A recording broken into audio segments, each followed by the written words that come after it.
की series start की हुई है और इसमें हम प्री पार्टीशन को कवर कर रहे हैं। तो उस टाइम लाइन के हिसाब से 1916 में होम रूल लीग का इवेंट हुआ था। तो आज हम इसको डिस्कस करते हैं।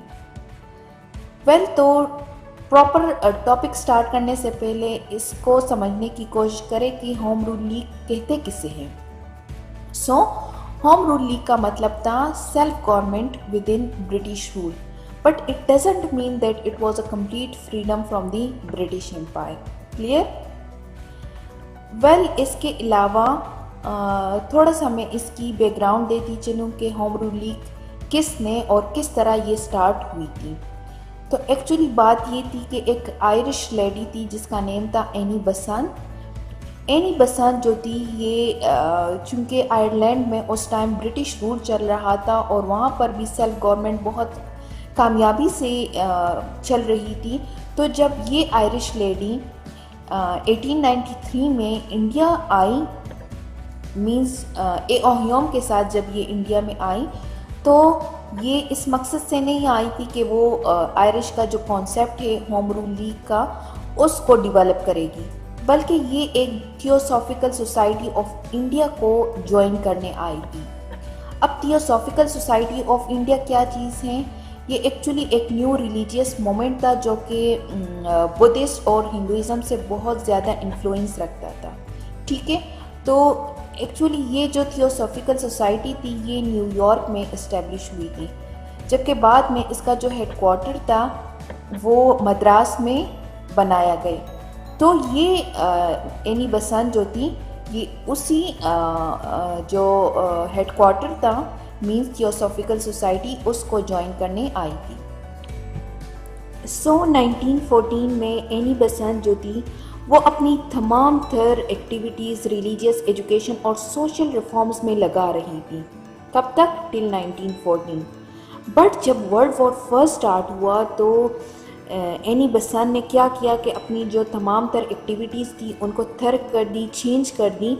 मींस के उन्होंने पॉलिटिक्स में इंटरेस्ट लेना शुरू कर लिया और इसी अरसे में ही मींस 1914 में उन्होंने इंडियन नेशनल कांग्रेस को ज्वाइन कर दिया।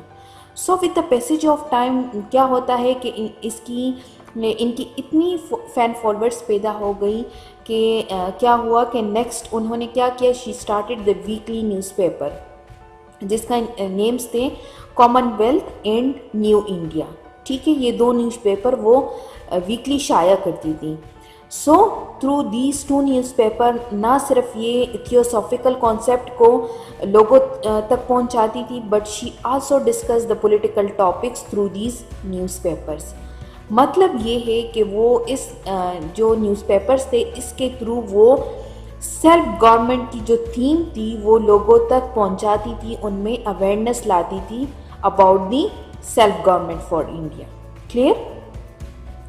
फिर क्या होता है कि जब इंडियन नेशनल कांग्रेस और ऑल इंडिया मुस्लिम लीग के दरमियान जो दिसंबर 1915 में सेशन हो रही थी, तो उस सेशन में क्या हुआ कि एनी बसंत ने अपना यही आइडिया प्रेजेंट किया। कौन सा? होम रूल लीग का।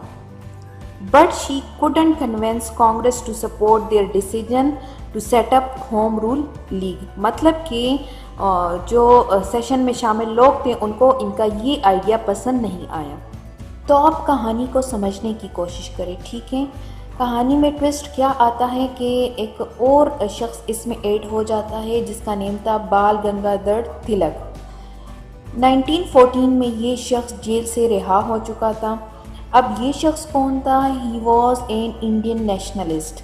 ठीक है, तो एनी बसंत जब 1915 में इसी होम रूल लीग के आइडिया को जब प्रेजेंट कर रही थी तो उस सेशन में ये बंदा भी मौजूद था।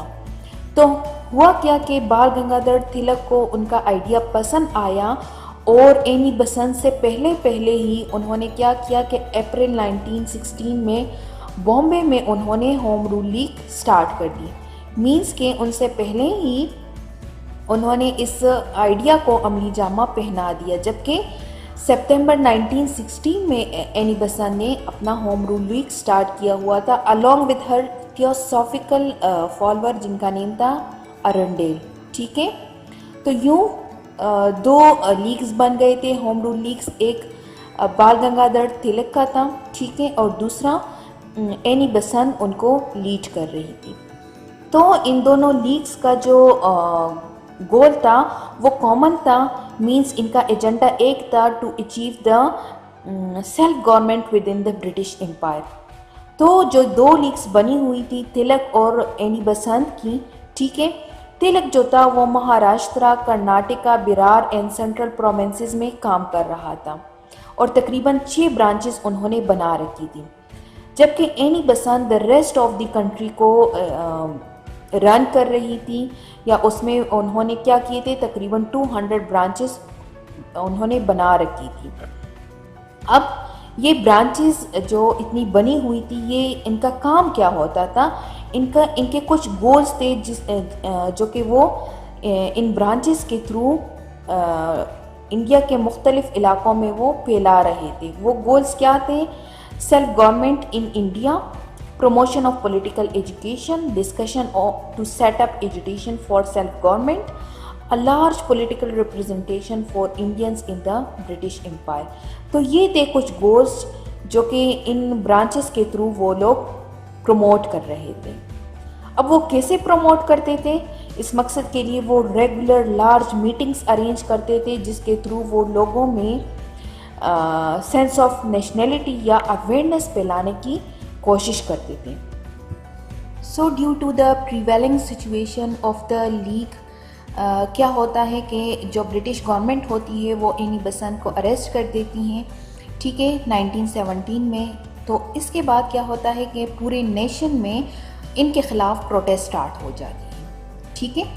तो अब देखते हैं कि जो होम रूल लीग था वो ख़त्म कैसे हुआ, इसकी डिक्लाइन कैसे हुई।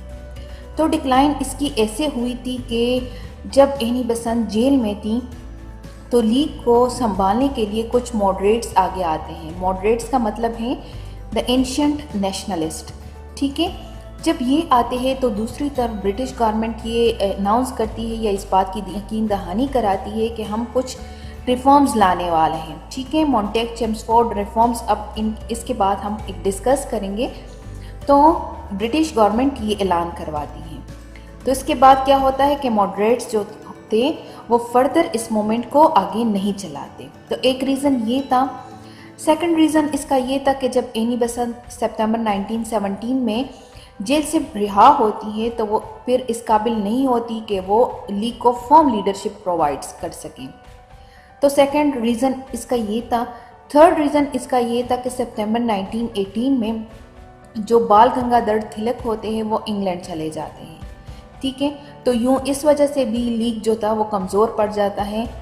तो इन तमाम वजूहात की वजह से मींस के जो तिलक था उनकी एब्सेंस की वजह से या एनी बेसेंट की वीकनेस या इनेबिलिटी की वजह से जो मोमेंट था वो डिक्लाइन होना शुरू हो जाता है या कोलैप्स होना शुरू हो जाता है।